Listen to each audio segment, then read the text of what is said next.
And thank you so much for joining us on today's episode right here on Transforming Families. Our focus today is on adoption. Now, adoption is the process whereby a person assumes the parenting of another, usually a child, from that person's biological or legal parent or parents. Legal adoption permanently transfers all rights and responsibilities along with filiation from the biological parent or parents. In other words, adoption usually refers to the legal process of becoming a non-biological parent to a child. Now, President Uhuru Kenyatta signed into law the Employment Amendment Bill of 2019, which includes a pre-adoptive leave with full pay to adoptive parents, a matter that I personally believe is important. Now, think of it this way. If biological parents are given a maternity leave, why is it that adoptive parents were not included? A bygone case now that the amendment bill has been signed into a law, and I'm glad that we have made such steps in order to bring inclusivity rather. Now, Professor Catherine Gashuda, a counseling psychologist, says this step is more important to ensure that the adoptive parent has time to readjust and bond with the child. In the Children's Act, it is very clear that you need 3 months of interacting with the child when you have adopted the child, and therefore they have a right and they deserve that time to be able to bond with this child. And just like you have said, childbirth and also adoption should be seen in the same way, because we are talking about a child and how to take care of a child. So I would want to say they deserve time, they should be provided with that time so that the child can benefit from bonding with the parent. No matter the age of the child, because we are talking about a child, and a child is less than 18 years, because we say from 18 years and over, now they are considered as adults. And someone who is much younger than that, it is important to have time to be together, time for bonding, time to find each other, because you are in the same space, you are not there in the same space, so you need to feel comfortable with each other in the same space. Now, sometimes the experience of adoptive parents becomes harder than anyone could ever imagine, and thoughts of either regret or anger dominate the situation. A proper time to seek help, and especially counseling, because parenting in itself is difficult, whether the child is biological or adopted. Right, we have seen situations where people regret. But many a times when people regret, because you can have your own biological child and you get into situations where you are really challenged as a parent and you are asking a lot of questions regarding this child. And also an adopted child would also become a very challenging child to the parents, and parents can say and even ask themselves, did we make a mistake? But you see, once they have adopted the child and it has been legalized, the chapter is closed. It is just as closed as if that child was your biological child. And therefore they need to figure out what we need to do so that we can eradicate the challenges and problems that are making us feel we wish we didn't go through this journey. But many times what happens, because we handle a lot of such cases as counseling psychologists, what happens is that if the process is balkanized and the parents didn't go through counseling, and even the child didn't go through counseling, and the disclosure was not done at the right time, and the parenting practices and even the skills and methods, they are not responding to the needs of this child who is adopted, because basically an adopted child is different in terms of needs from a biological child, and therefore the parents need to continually deal with those challenges that come with being adopted. If the parents are not able to do that and they adopt adoptive societies that facilitate the adoption should actually come in and help them to sort out this.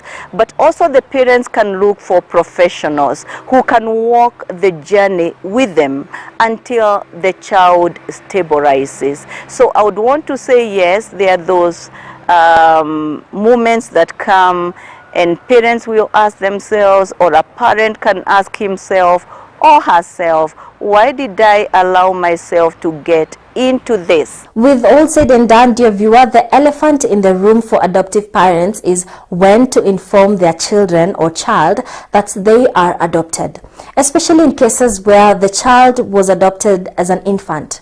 This, Professor Catherine tells us, it is best for parents to be open and honest despite of the anticipated outcome. It is always best to be truthful. It is easy to deal with the facts and to deal with inherent needs that people have if people are open. In the first place, the adoptive parents should be very open to a child or the children they have adopted, to tell them that they are indeed adopted. And adoption is one way in which parents get their children. You get your children through fostering, or you can get children through adoption, or you can get children through even being a biological parent. When children want to go searching for their other parents, the biological parents, it is a need within them. We all have a need to discover us and to understand us. So that child is just doing what the parent would also do if the parent was in the child's position. And therefore the parent should actually allow the child to go and search, or even give the reads, or even go back to the adoptive society that facilitated this process, so that the child can easily be able to locate the parents. So support should be provided, facilitation should be provided, and there should be a lot of openness in affording this child the opportunity to know the other parents that were biological to the child. Now, speaking of being honest and informing the child that they are adopted, and even allowing them to search for their biological parents, take a case where the adoptive child is in touch with the biological parent or parents, and time to marry and settle down has come. Who then receives the dowry payment in cases where the child is a girl? Is it the adoptive parents or the biological parents? Cultures determine where dowry is supposed to go. And the dowry goes to the parents of the girl. Who are the parents of the girl? The parents of the girl, if they are the adoptive parents, they are the legal parents, then the dowry will go to the legal parents. And even if this child has biological parents, the biological parents are not the parents. In this case, the parents who are parenting this child, or even the legal parents, they are not the legal parents. So the legal parents are the ones who are supposed to be receiving the dowry, because the generational continuity is going to be set against the legal parents, the adoptive parents, and not the biological parents. All right, with that said and done, dear viewer, let's take a very short break. When we come back, I'll be joined by Gracie Kambi from Little Angels Network as we delve further into this topic. Do not move a muscle.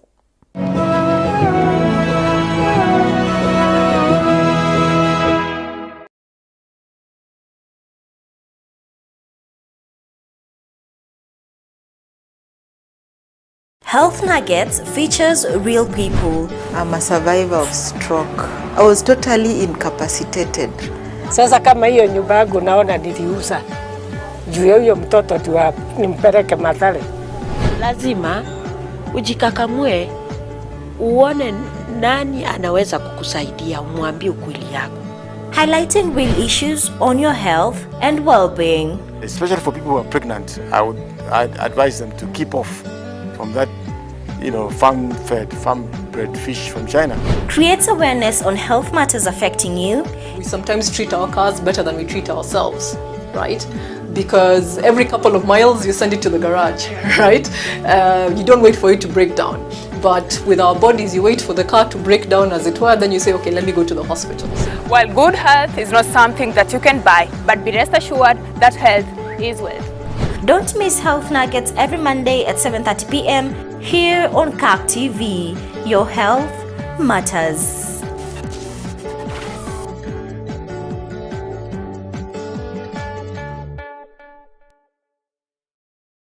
Experience Christian television like never before. What are we called to do to transform the world, to make it more Christ-like, and ultimately to Christianize? We are Christian professionals placed by God in our different spheres.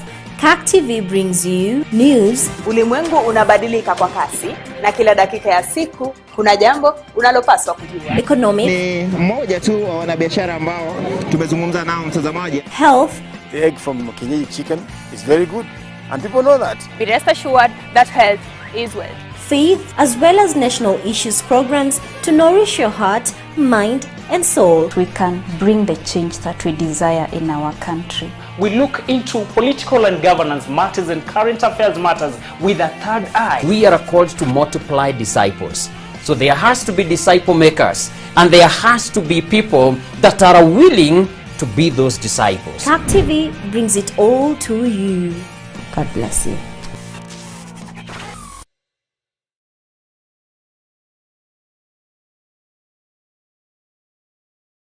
If we were to express our faith in the workplace, even in our offices, I don't think we'd be dealing with the issues that our country is dealing right now. In every situation, there's a silver lining. If I'm a Christian professional, will I be engaged in corruption or in tribalism or some of these other national vices we have in the workplace? How do we get back to the original design as God intended it to be? We inspire. The cross unites, these other traditions divide. The God of hope fills us with joy and peace so that we overflow with hope. Encourage resilience. When you see like, what? It's like when an accident is coming to happen and you're seeing yourself dead. You get to a point where you say, no, but God is there. And you know, He puts a stop. And instill hope that anchors the soul. We know that God intends that we have life and have it in abundance. Don't miss Rays of Hope Mondays at 8 p.m. only on CAC TV.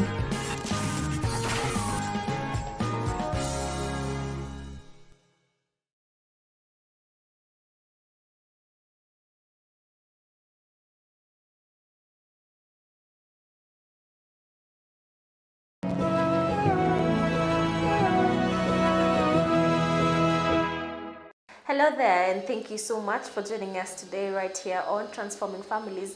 My name is Faith Kaulu, and today we want to explore the area of adoption, and we want to bring this discussion right here and get to understand who is eligible to adopt, you know, deal even with the fears that adoptive parents have. What if this child grows up and then one day they just storm out of the house? And that is why today we are at Little Angels Network, an agency that deals with child protection, including adoption.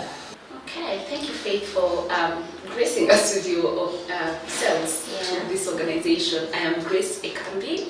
I am currently serving as the officer in charge of the organization. I am a young professional, really passionate about changing lives and impacting them positively. Yeah. So Little Angels Network is a child protection organization. Many things we do are child-centered and also focus on child adoption.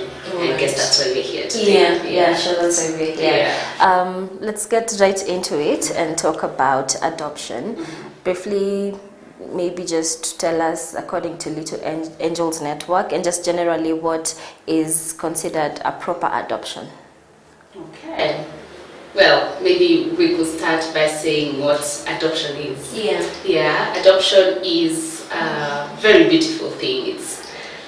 It allows permanence in a child's life, and it's emotional, it's psychological, it's very social as well.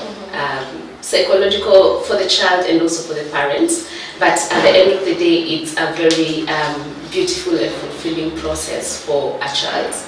Yes, adoption is dealt with at the High Court. That's the highest court in Kenya, and that means that it's a very, very serious endeavor if you decide to take it. Sure. Yeah. You have mentioned that it's something that's dealt at the High Court, so one may wonder then, where does Little Angels Network come in? I see. Yeah.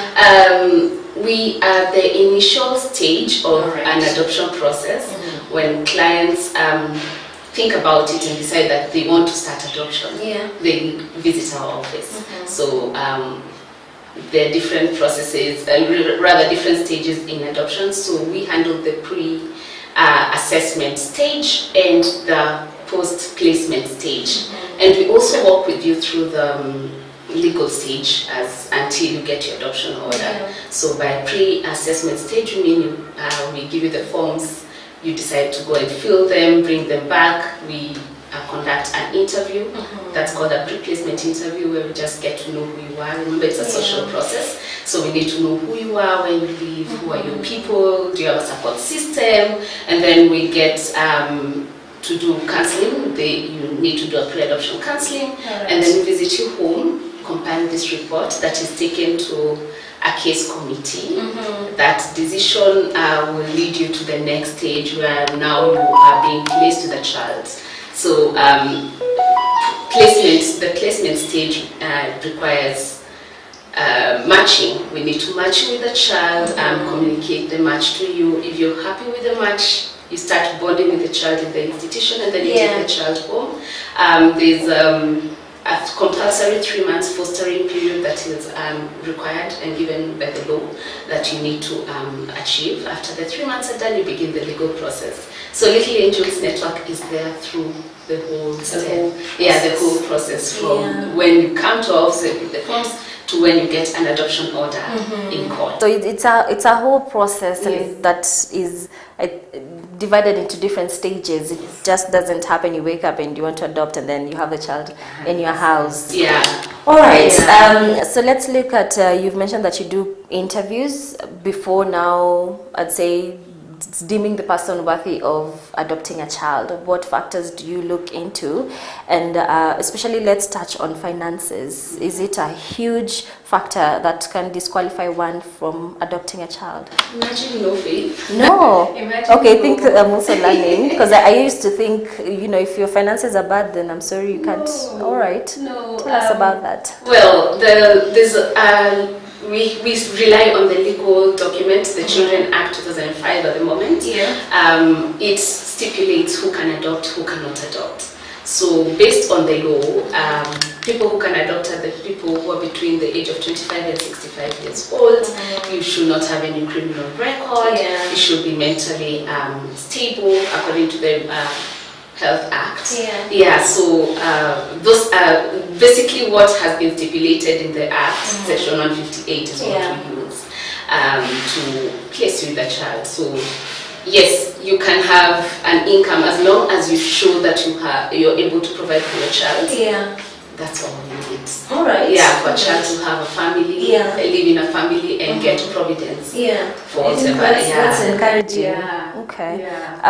We've had cases where someone would get pregnant, maybe unplanned, and they'd keep the child because they want to give the child away for adoption. When a parent approaches the organization to give out the child, do you just accept, or maybe you talk the parent into raising the child? What entails the whole process of accepting a child from a parent who says, you know what, I want to give this child out for adoption? That's, I would say, a very sad space to be in. We totally empathize with parents who, based on whatever reason, they decide that they are not in a position to keep or raise their child, and the best option for them would be to give the child up for adoption. Yes, we work with those parents as well. They come to our office. Thank God, or thankfully, the government has provided the law again in the Children Act on how parents who want to give up their children for adoption can go about it. So they visit our office. We sit with them and listen to them and talk to them, offer them psychosocial support, so that's counseling and whatever other support they might need. We advise them accordingly, according to, of course, what they inform us during the meetings that we have with them. If this decision is really what they want to do, then they sign consents. The initial consents, the law provides 6 weeks after the child has been given up for adoption for the parents to think about it and change their minds. And if they change their minds, that's the joy we have in our office. Our parents has changed their mind and the child is going back to the biological family, because for us, Faith, a child growing within a biological family is better than a child going into any alternative family care option. So during those 6 weeks, we take the parents still through a lot of counseling and support. Most of them change their minds along that period. And if they do not change their minds, then the child is taken to the case committee and the child is declared free for adoption and placed with an adoptive parent. It's important to note that we appreciate this form of giving up a child for adoption compared to abandonment, because there are a lot of cases of child abandonment out there right now.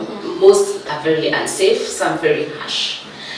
You hear children being abandoned in latrines and very cold places that they end up having marks for the rest of their lives. And obviously that's a physical mark. You can imagine what psychological trauma that child might be carrying through the whole years of that child's life. So giving up a child for adoption is, so to speak, the safest way to place that child in a safe environment as opposed to abandoning the child. So what you're saying is that there is no judgment to a parent who walks in and says, I'd like to give up my child for adoption. Definitely no judgment. We definitely walk with you through it. And hopefully, most of the time, 90% of the time, they go back and take their child and, live happily ever after. All right. 2 things. Is there an age limit to a parent who wants to give up their child for adoption? And once the 6-week period is over, does that mean that the biological parent then loses every right to keep in touch with this child? Age limit, no. If you're younger, then we will need you to come with your guardians or parents to sign the consent if you've not attained the age of 18. But if you're above 18, then you're an adult, you can make your own decisions, then there's no age limit to that. Yes and no. Yes, in terms of you have signed the final consent, then we'll have taken you through the law and what the law says, so you will definitely be understanding what it means. But if that child has not been placed for adoption, then you still have an opportunity to change your mind.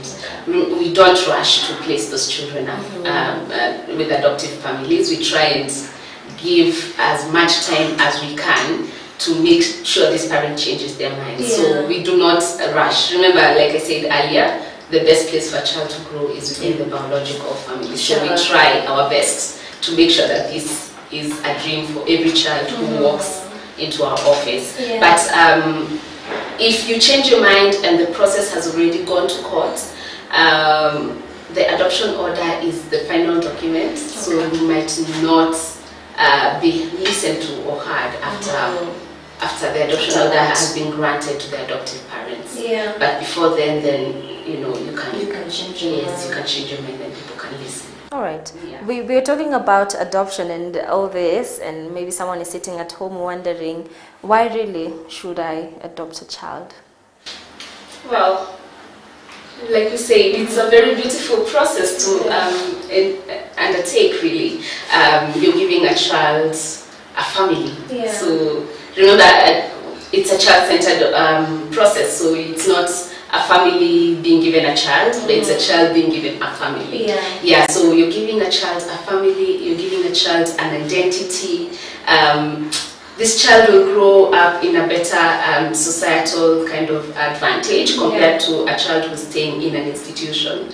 And also it's good that because institutional care is not the best care for any child. Sure. Yeah, so a family-based kind of approach for children is the best. So why adoption? It's a beautiful process to give a child a permanent identity and a good place for them to grow that is not an institution. Yeah, and it's beautiful what you've said, that it's not about the family, it's about the child having a family. That's really beautiful, and it, I think, reminds me to also tell our viewers that anyone can adopt a child, even people who have their own biological children. I mean, correct me if I'm wrong, but we have a mentality in our society that people who are free to adopt are the ones who've been trying, and they've gotten to a point where they say, okay, now since God has withheld giving us our own biological child, let's adopt. But I think anyone can adopt a child, really. Sure. Wow, so let's talk about the counseling process that you mentioned before when parents want to adopt a child. Maybe why is the counseling really necessary, and how does the whole adoption process affect the parents who are adopting this child? Counseling is necessary for different reasons.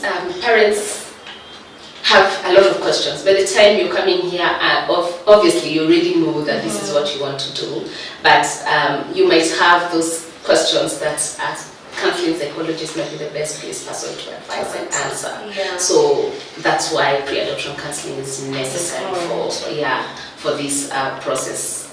Get that, talk to a counselor, get the counselor to advise on a lot of things. There are a lot of things that might come that you might not foresee, and a counselor, obviously, because they have dealt with a lot of other adoptive parents, know what might come later, so they are able to see that and advise accordingly. So maybe that's why it's very important to do pre-adoption counseling. Also, I think also this is something new, and you really need to prepare yourself for that. All right. Also, you've mentioned that you work with families even after the adoption process. I don't know, maybe if I ask for how long? The law provides for the period after you have been placed. Remember, we have the 3 months fostering period, and then after the 3 months, the legal process. As soon as you get your adoption order, unfortunately, the law doesn't provide any contact that you can have with the parents.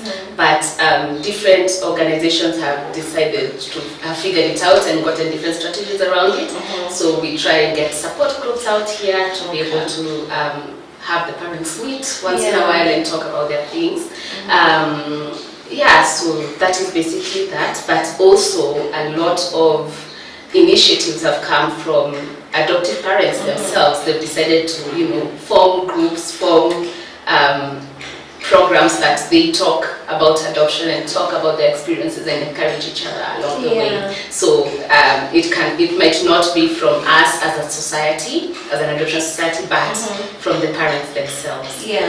All right. I'd like to imagine a sad situation, and I really hope that this is not happening. But let's say the parents become abusive to the adopted child, then what next? Does the law provide anything for that? Yes. As soon as the child has officially legally been used through the adoption order, then that child is like any other child in the country. So you would say that that's an adopted child and that's a biological child. There's no kind of separation of that in that regard. So any child will be treated the same way when it comes to child abuse and all those other nitty-gritties. But also one may not understand why a male cannot adopt a female child, or a mama cannot adopt a male child when they are single parents. Well, the law, remember, it's an old document. Things are working on changing it, but this is a document that was done in 2005. So I guess there was a reason why then. But there's a special circumstance to that law. If it's your second child, you can adopt either gender. It's not restricted to all your children, just that the first one should be of your same gender, but after that you can get either gender for your second child. So if you're a single person with a biological child, you can adopt either gender. If you're a single person with an adopted first child, you can adopt either gender. Exactly. And when would you advise a parent who's adopted, when's the right age to let the child know that they're adopted? I would say from the initial time they know how to understand things. So you start with child-friendly conversations surrounding adoption and grow it from there. It's better than bombarding a child with information when they are 18 all at once. But if you grow with tiny bits of information every so often, I'm sure by the time you get to 18, you know that it was a beautiful decision that your parents decided to make for your life. So as a society, we're at a place where, I don't know, we look at people who've adopted with very judgmental eyes, especially if it's a couple who don't have their own biological children, and which is a very sad state. I mean, I know this is not something as Little Angels Network that you do about the judgment in the society, but let's talk about that, because it has barred a lot of parents who've adopted to speak about their issues publicly. So one would adopt a child and hide it from their friends because they don't want to be judged by the society. So let's talk about where we are as a society in accepting children who've been adopted and also parents who adopt children. Well, remember we talked about adoption being a very social process. At that initial stage, we get to, when you fill in the forms, you need to have at least 3 referees. So these are people who will support you. These are people who already know that you're undergoing the adoption process. These are people you already have had this conversation with by the time they are becoming your referees. I mean, they already know that you are going to undertake an adoption process. So that is the initial stage, getting that social support from your tribe, really. So that helps with judgmental situations in the long run. We also talked about having the groups that are currently there. This has really helped with stigma. A lot of people are not very vocal about their adoption stories, which is amazing that people know that adoption is beautiful, they can be able to handle it. Everyone is sharing their different stories, so everyone is happy about adoption and the process. So judgment and stigma is not as it was many years ago. It's really beautiful. It's nice at this point. For parents who are looking to adopt a child, when they walk in, does the color of the child, the skin color, this is a rather sad question, but I have to ask, really matter? You know, because if they're both dark parents, would you advise them to adopt a child who's also dark skinned or light skinned? Okay, by the time a parent walks in, they communicate their preference, what they want to adopt, who they want to adopt. So the gender, the age, and such details. They provide pictures that help the matching team in our office match accordingly. So parents do not really get to picky-ponky. To preserve the dignity of the child most of the time. We get to match and they accept or decline the match. And most of the time they accept the match, What would you say is the best age for a child to be adopted? Well, a child is a child, according to the definition of UNICEF. It's anyone who's below the age of 18.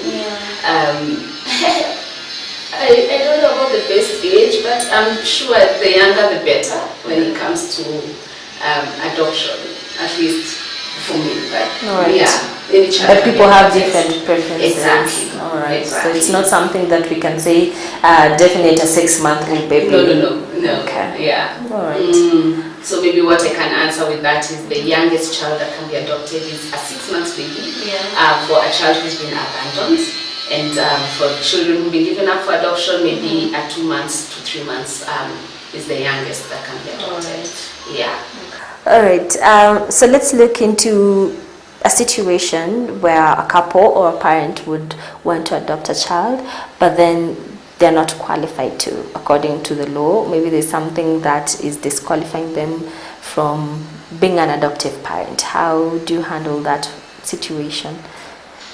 Okay, so remember the eligibility of children, or rather of parents to adopt, basically what is stipulated in the law. Yeah. That's like what's in the iceberg? Yeah. Yeah, so there are a lot of other things that are considered. There's economic factors that are considered. Yeah. There's the social factors that are considered, and also the preference of the children they would like to adopt. So they might be legally perfect when it comes to legal. They have attained the age of 25 and they're not above 65 years old. They do not have any criminal record, etc, etc.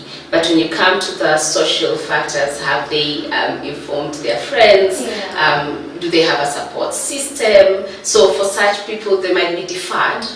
The case committee makes 3 decisions: approve, defer, or reject. So in case you're deferred or rejected, you can always appeal based on whatever reason the case committee would have noted, and share the same with their prospective adoptive parents. So based on that, you can always appeal.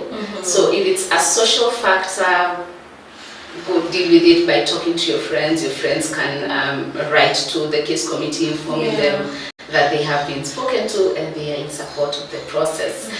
Maybe parents who sadly have gone through a death of a child and they decide to come immediately before healing, they will be asked to maybe take a little bit of time to heal before they can come and apply.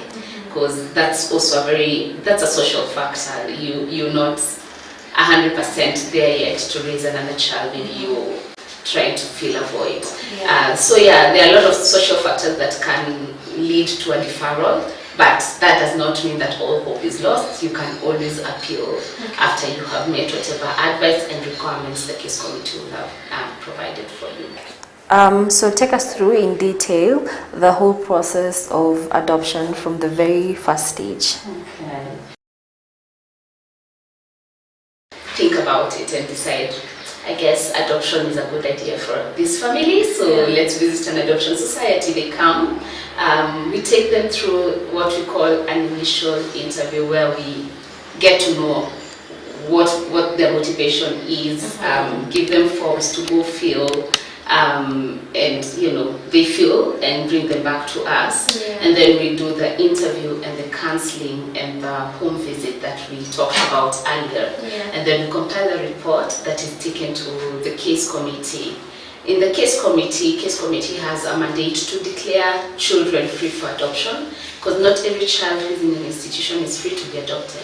Children are there for totally different reasons. So the ones who are available for adoption are the ones we talked about, the ones who are abandoned, and those who are given up for adoption by their parents. So they're declared free for adoption, and parents are also assessed and approved to adopt. And then we do the matching. We match you with the child, communicate the match to you. This process, we call it the placement stage. A lot of factors go into this. It is the one that really takes a long time. So this can also address how long does the process take. The initial stage, most agencies are able to do it between 6 and 9 weeks. Because it's paperwork, there are no external factors that will affect the process or anything. But this second stage, the placement stage, has a lot of factors that can affect it, from availability of children to accepting matches. So because we share a match, you're not obligated to say yes to all the children that are placed in your table for you to accept. So there's that, and then after all that has happened and you finally accept the match, you start bonding the child in the institution. That means creating a rapport so that when you go home with the child, they already know who you are, and they are comfortable and confident with the environment they're heading towards. And then you stay with that child for 3 months, the compulsory 3 months fostering period that the law provides. After the 3 months lapse, you begin the legal process. Now that's the last stage, the legal stage, where you identify a lawyer or decide to represent yourself in court. We advocate for that because it's pretty empowering that you as a, so to speak, layman go and address a judge as you are. I think it's liberating and empowering, and should be taken by a lot of other people. So there's that. You identify a lawyer, you decide to represent yourself, you file your papers in court, you go for hearings, and then the judge will make a decision. And if it's in your favor, you get an adoption order. After you get an adoption order, it's a very final document. You are not able to change your mind at that point. Yes. And that process can take 3 to 6 months.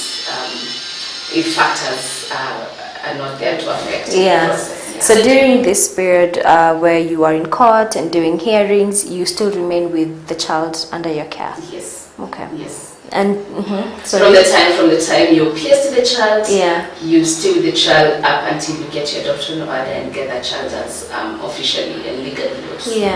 During the fostering period, which is, you mentioned it's 3 months, is there anything that one might do that would lead to the child being withdrawn from their care? Yes, the child can be withdrawn. Remember, this is the time where during the fostering period, there are follow-ups that are conducted by the children's home where the child came from, and by us, the adoption society that placed with the child. So if we realize that the child is not in a safe environment, then yes, withdrawal is a possibility. But this is pretty rare, because by the time we place with the child, we have already done all the assessments and know that this is the best place for a child to grow in. So roughly speaking, generally the whole process, since the first time a couple or a parent decides that, I want to adopt a child, how much would it cost financially? Okay, the cost is regulated by the government for the Adoption Society. It's 12,500.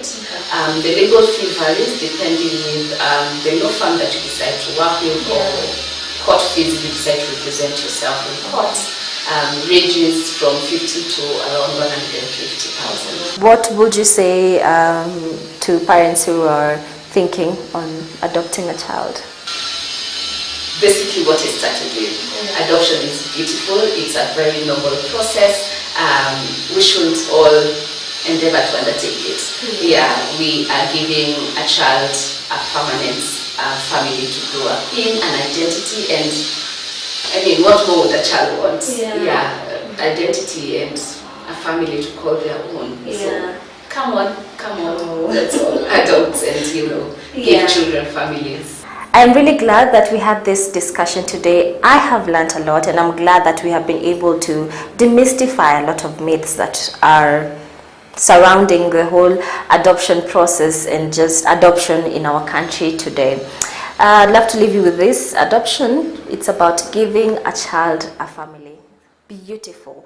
Beautiful. So if you have been doubting and having questions and all that, walk into Little Angels Network. Give them a call. If you Google them, you'll get their number. So give them a call, walk in, and they'll guide you through the whole process. Till next time, thank you so much for tuning in. My name